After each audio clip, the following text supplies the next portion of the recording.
Alright, so what I'm going to do is I'm going to fill these knot holes first. So when you get on a job, you want to make sure that the filler has enough time to dry. You can even start filling before you start cutting, or have somebody cut on one side of the floor and then come back and sand it when it's dry. For some of the deeper knot holes, for instance, this one's all the way through to the subfloor, you're going to need to make sure that maybe you can fill it in 2 fillings. So you fill the first half and let it dry, and then fill the second half. I have blackwood filler right here, so I'm going to start filling with that. I'm going to work it into the hole,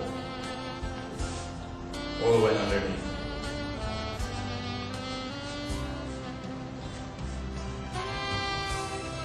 If you feel comfortable overfilling, it's great. It won't shrink or crack, so you can overfill it slightly. That's fill. If you don't like the black color of a filler, we make 11 colors, so you can have whatever color you want. So from everything from teak, hard pine, to red oak, to Australian cypress, walnut, and of course the ebony. But the unique thing about Timbermate is that we have a filler with no color in it, called Timbermate7. And you can make any color you want. So if you're not happy with the ebony in your floor and you want to make a slightly redder color, and you don't have a red oak, you can pick up a universal coloring, or we have the mix salts available, which is a universal coloring. It's a water-based coloring. So I'm going to make this a slightly brownish red novel filler. To show you how quickly the filler accepts the pigment.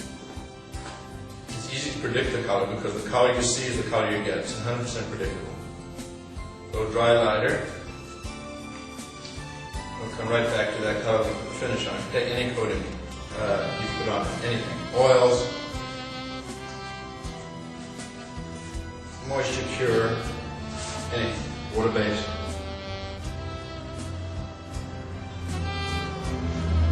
So I'm using number 3 and number 4 mix off. I'm getting a knot hole closer to the red oak knot hole.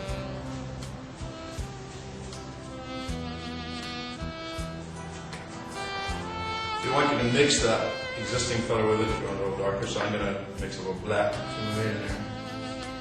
And I'm going to leave it grained a little bit, so you can grain the knot.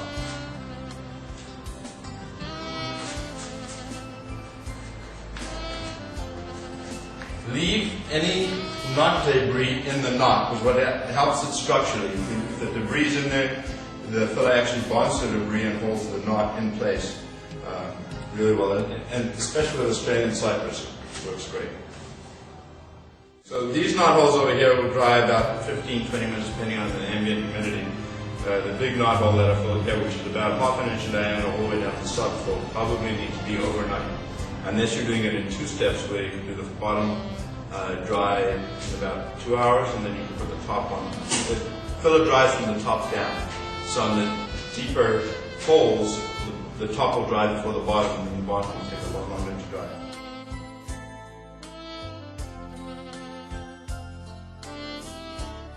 Alright, I'm going to show you from start to finish the consistency of the wood filler and how to get it to where you can trial it, and also spot finish. We're on a maple floor, northern maple, hard maple. When you open the wood filler, it's pretty thick. So I'm going to look for any big gaps on the wood floor now, and I'm going to fill them right from the bucket.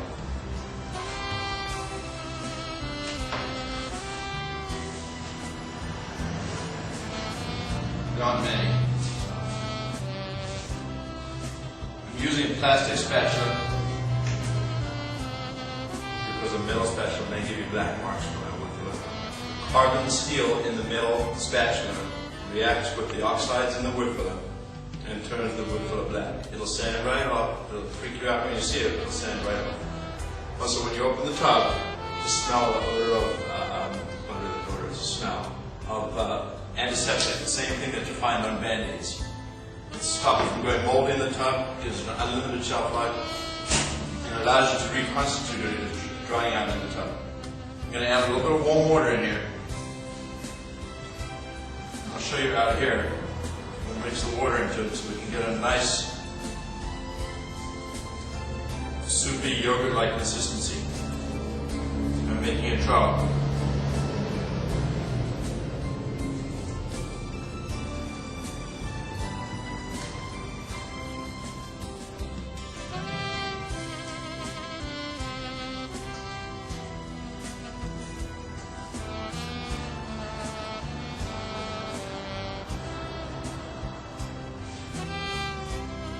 Almost there. You want to be able to almost to pour it onto the floor.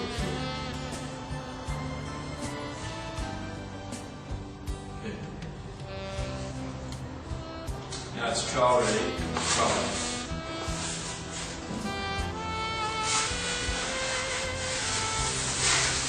So cross the grain and work it into the wood. Then you want to be able to see the grain through the wood filler. You can go over areas where it's heavier, the water will reconstitute it and wipe it off the floor. Even if the product dries out on the floor and you have a spot where you want to remove it, you can take it's completely reversible. Until you put the finish on, any finish, you can take a damp cloth and wipe the excess off. Put everything you don't use back in the tub.